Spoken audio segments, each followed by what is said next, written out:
Heading towards Wimmera footy and the excitement of grand final. Scotty Stewart has been watching it all for the Warwick Herald this week and he's with us now. G'day, Scotty. How are you?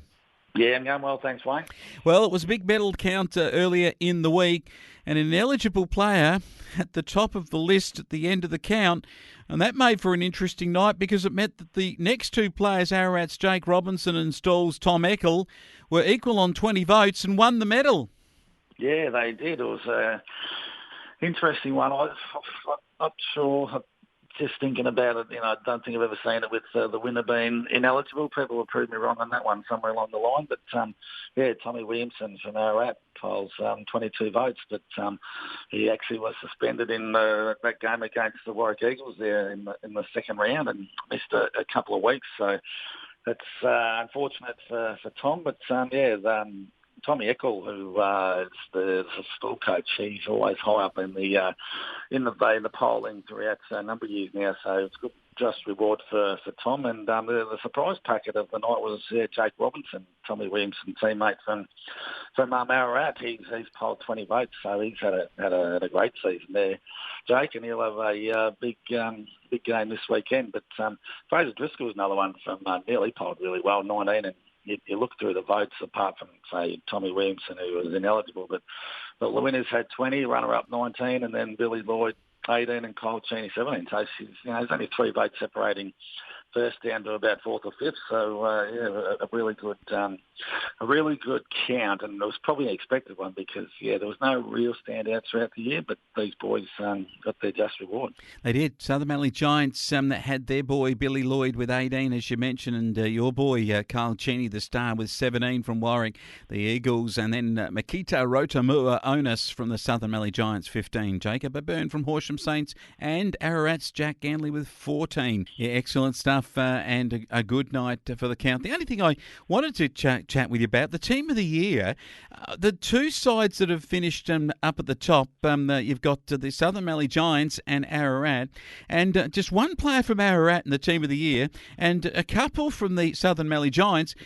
You'd sort of look at it and even go from the Horsham Saints. They only had 2 from the top 3 sides. It seems that some of the teams lower down the ladder, including the Horsham D's, had a number of representatives.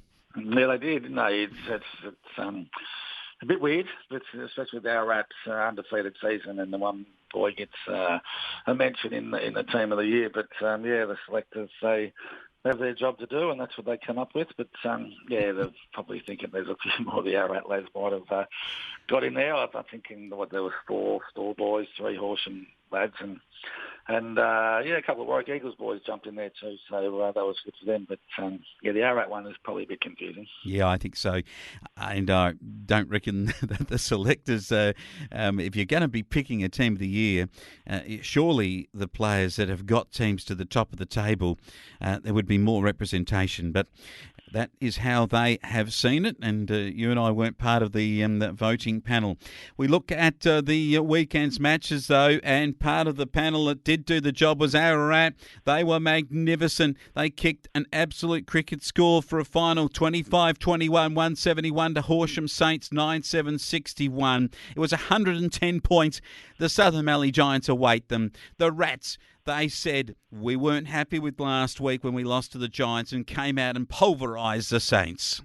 They certainly did, didn't they? They had it put to bed pretty early, didn't they? 7-9 in the first quarter and 16 shots and in the opening part of that game, and by half time she was completely over. And it was a strange one. I didn't get there, didn't see it. I've only gone on scores and a little bit of vision, but from and talking with Matty Walder and just probably a game they may have needed. I don't know. It's one of those ones at the end of the season you look back and you think, we probably did need that preliminary final match, and they welcomed back 3 lads for that game as well, who are going to hold their place for grand final this weekend. And no bigger one that you'll talk about in a minute. Jack Ganley returned from a ankle injury and booted 7 goals. So fairly handy little inclusion there, but just a complete domination in the preliminary final. It's a bit of a shame for the Saints because they've had such a good year, but they really did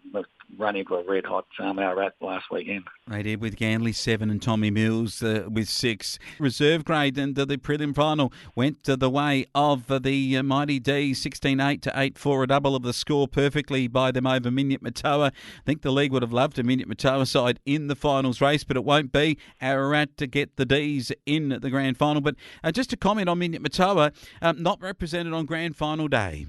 Yeah, they're not. And as you said, the league would have probably hoped for a Minyat Matoa representation there because they've got such a good following. But, they fell pretty well short in this game last week. They took it up to them in that second quarter to be just throwing by less than a goal. But Horsham's come out after half-time and kicked 8 goals unanswered to basically put that game to bed pretty well. But you've got a Meebus, a Robertson, a Burke up in the goal kicking and the best players. So a lot of experience with those trio right there. Certainly was. The Saints took on the Ararat side in the 17s and won at 13-11 to 4-8. Another dip at the D's. A good side are the Saints. And then in the 14-year-olds, it was another one for the two Saints sides in the underage, 8-7. 55 over Stall, 3-5-23. That puts them into the grand final, which we'll start with that as we preview grand final day at Dimboola. A quick comment on it from you, Scotty. The Dimboola Recreation Reserve. It's a huge reserve. That's a lot of parking all the way around it. A lovely venue, 25 degrees. Should be a fantastic day. That's the key, isn't it? Wayne, the weather. It's going to be an absolute cracker of a day with bright sunshine and pretty warm conditions. It's going to be for players, that is. For the crowd, it's going to be absolutely perfect. But Jimmy will handle it, no worries. They've done that before and plenty of times over the years. And as you say, big reserve, plenty of parking and good viewing. The netball court just behind. The footy oval, stand in the middle next to the bar, and you can have a bit of a look at both if you wish to do that. But plenty of room for viewing right around the ground. It should be a top day. Beautiful. The under-14 start at 8:30 in the morning. So we've got the two powerhouses of junior footy in the Wimmera taking us through the morning. Yeah, we definitely have. These two teams are always destined to meet off in the playoff in the grand final, and it's turned out that way. They both finished 1 and 2 on the ladder at the end of the home and aways. But it's all about Horsham in the kids. It's a dominant under-14s team who'll start absolute red-hot favourite. They've won the three games that they've played so far, and again in the 17s, it's been Horsham who have come away with the wins. But the 17s will be the more interesting game because not as one-sided as maybe what the under-14 game could be. The Saints they've fallen behind the Demons in the 17s, but the last one was 65 to 34. So if the grand final day brings that anything, you just never know. But really, you'd think that's going to be a Horsham Quinella in the junior footy. It certainly looks like Horsham in the 14s with 3 goals from far on the last time, and Chaz Smith when they met, and they won 10 goals to 1 on that day. And Miller and LJ Cafagelis will be the players for the Saints who'll have to stand up again against that the higher rated side. The 17s, as you just mentioned, grand final day between these two sides, and there's going to be plenty on show. Last time they met 9-11 to 4-10, and maybe a bit closer. And I reckon that the Saints were in it, so this could be a bit closer to the game than what the 14s will be. Young Jeremy Kemp, very good player. Another Kemp coming through the ranks for the Ds. He will be one to watch for them. And on the other side of it, Mitchell Amos and Will Slater will try hard, no doubt, for their side. The twos, and I know you love your twos, and you just talked about some relative veterans who have been up in awards. The grand final is Ararat and the Ds, and it'll be a bit warm for the boys out there at 12 o'clock. They might be sucking in the big ones by half-time. You bet right, I reckon too. Yeah, nothing that these boys would have experienced throughout the season, especially the Ararat lads coming from further down south there. But look, this is going to be a pretty good prelude to the senior game. This one, it's going to be a pretty good reserves battle because at the end of the year, Ararat, they only lost one game. It happened to be to Horsham, and I'm pretty sure that day they had a lot of fellas that had been elevated into the senior ranks, covering a few injuries. So, but the D's got the job done that day, but they're just the form side, and I think we've spoken about this over the last couple of weeks, and I mentioned those names there before with Josh Meebus and Deke Roberts and Jordan Burke and Timmy Wade's in there too. There's so much experience to take on the Ararat lads who have got a pretty good reserves line up themselves, and big forwards and some key midfielders. So, yeah, I reckon this is going to be a really good game. And, you know, everyone that's going to be there for the junior footy early in the day will get a pretty good spectacle out of this reserves. And I'm sort of going to tip the Demons. Let's go to the seniors match now. The warmth of the day could have an impact too, at 25 degrees. You've got some blokes coming out of the Gold Coast too for the Southern Mallee Giants. They'll be used to the warm temperatures up there. And I just reckon that this is going to favour them. Ararat certainly would be been not used to this those sorts of temperatures in Ararat, coming up to Dimmy getting 25. Might just play into the hands of the Giants.